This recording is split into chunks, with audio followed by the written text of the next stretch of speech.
746, 47 జీవోలు 2 వచ్చాయి. నేనున్నప్పుడు ఎప్పుడు కూడా 746 కానీ 47 జీవోలు అవసరం రాలేదు. ఈ ప్రభుత్వం వచ్చిన తర్వాత ఈ 2 జీవోలు కూడా వచ్చాయి. తెలుగుదేశం పార్టీ దీనికి వ్యతిరేకంగా ఉంటాం.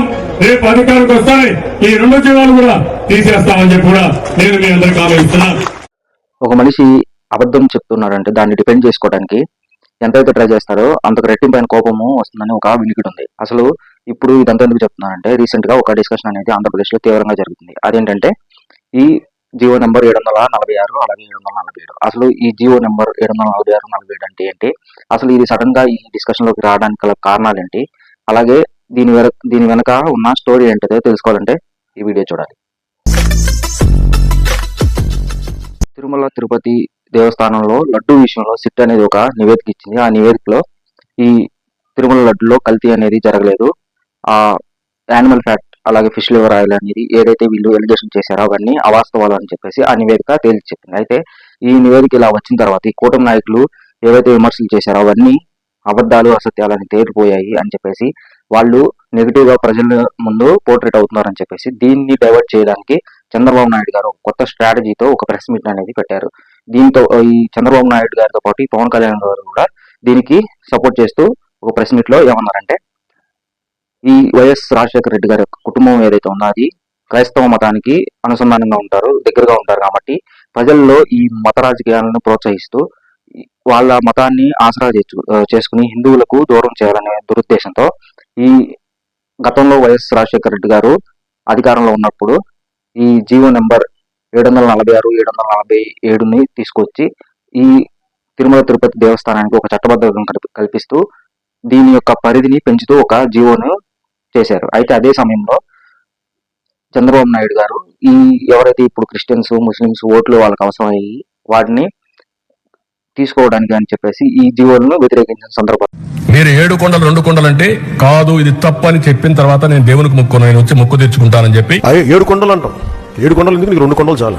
జియో నెంబర్ 746, జియో నెంబర్ 747 ఒకసారి ఫస్ట్ చూడండి, ఒకసారి ఫస్ట్ ఆ జియో చూడాలి. ఫస్ట్ మీ అందరికీ కూడా ఎడ్యుకేట్ కావాలి. అసలు ఆ జియోలు ఇచ్చింది ఎవరు? రాజశేఖర రెడ్డి గారు ఇచ్చిన జియో ఏంటి? టీటీడీని 7 కొండలుగా గుర్తించింది రాజశేఖర రెడ్డి గారు. నాన్న టీటీడీ పరిధిని 350 కిలోమీటర్లకు పెంచింది నాయన. అన్య మతాలకు గుర్తించింది రాజశేఖర. రీసెంట్ గా జగన్ గారు ఒక ప్రశ్న పెట్టి ఇప్పుడు చంద్రబాబు నాయుడు గారు అలాగే పవన్ కళ్యాణ్ గారు ఏవైతే విమర్శలు చేశారో ఈ విమర్శలకు చెక్ పెడుతూ కౌంటర్ గా విత్ ప్రూఫ్స్ అప్పుడు ఏవైతే మీడియాలో వచ్చిన వార్తలు కానీ ఆ జియోని డీటెయిల్ గా వివరిస్తూ ఒక కౌంటర్ అనేది ఇచ్చారు. ఆ కౌంటరే కాదు, ఇది వాస్తవం అని కూడా చెప్పుకోవాలి. ఎందుకంటే అప్పుడు ఈ 7 కొండలకు సంబంధించి ఈ తిరుపతి దేవస్థానానికి సంబంధించి ఒక చట్టబద్ధతను ఇవ్వడంతో పాటు ఈ తిరుపతి దేవస్థానంతో పాటు మరొక కొన్ని దేవాలయాలను యాడ్ చేస్తూ ఈ తిరుపతి దేవస్థానం యొక్క పరిధిని పెంచుతూ ఈ జియో నెంబర్లు 746, 747 అనేది వైఎస్ రాజశేఖర రెడ్డి గారు ఇచ్చారు. అది వైఎస్ రాజశేఖర రెడ్డి గారికి ఉన్నటువంటి హిందూ మతం మీద ఒక గౌరవం అలాగే హిందూ సాంప్రదాయాల పట్ల ఉన్నటువంటి నమ్మకం. అయితే ఇప్పుడు ఈ ఇష్యూ అంతను వీళ్ళు ప్రజెంట్ ఆంధ్రప్రదేశ్ లో కానీ యావత్ భారతదేశంలో ఈ సనాతన ధర్మం, హిందూ మతం అలా ఇవన్నీ కూడా ఎక్కువ స్ట్రాంగ్ గా ఈ ప్రజల్లోకి తీసుకెళ్లే ప్రయత్నం పైన ఉన్న బీజేపీ గవర్నమెంట్ కానీ ఇప్పుడు ప్రజెంట్ ఆంధ్రప్రదేశ్ లో కూడా కేవలం జగన్ గారు ఈ క్రిస్టియానిటీకి చెందిన మతానికి చెందిన వ్యక్తి కాబట్టి హిందువులందరినీ ఈ జగన్ గారికి వ్యతిరేకంగా మార్చుకుని వాళ్ళకు ఓట్ బ్యాంక్ గా చేసుకోవాలని చెప్పేసి ఈ ప్రయత్నాలు అనేవి జరుగుతున్నాయి. ఈ ప్రయత్నాల్లో భాగంగానే ఇప్పుడు అసలు ఈ లడ్డు విషయాన్ని తెర మీదకి తీసుకొచ్చారు. అక్కడ కల్తీ లేదు అన్నప్పటికీ కూడా వీళ్ళు కల్తీ ఉందని చెప్పేసి ఒక విమర్శన చేసి దాన్ని ఈ 2 సంవత్సరాల బట్టి సాగదీస్తూనే ఉన్నారు. అయితే ఇప్పుడు కొత్త విషయాన్ని తెర మీదకి తీసుకొచ్చి దీన్ని కూడా ఇంకా ప్రొలాంగ్ చేయాలని చెప్పేసి చూస్తున్నారు. ఇదంతా ఎందుకు జరుగుతుందని ఒకసారి కనుక మనం గమనించుకుంటే ఇది కేవలం ఎందుకు జరుగుతుందంటే ఇది కేవలం వీళ్ళు ఏవైతే ఎలక్షన్ టైంలో హామీలు ఇచ్చారో వాటిని పక్కద్రోవ పట్టించేసి ఈ విషయాన్ని కనుక తెర మీద ఉంచితే ప్రజలు దీనికి ఎక్కువ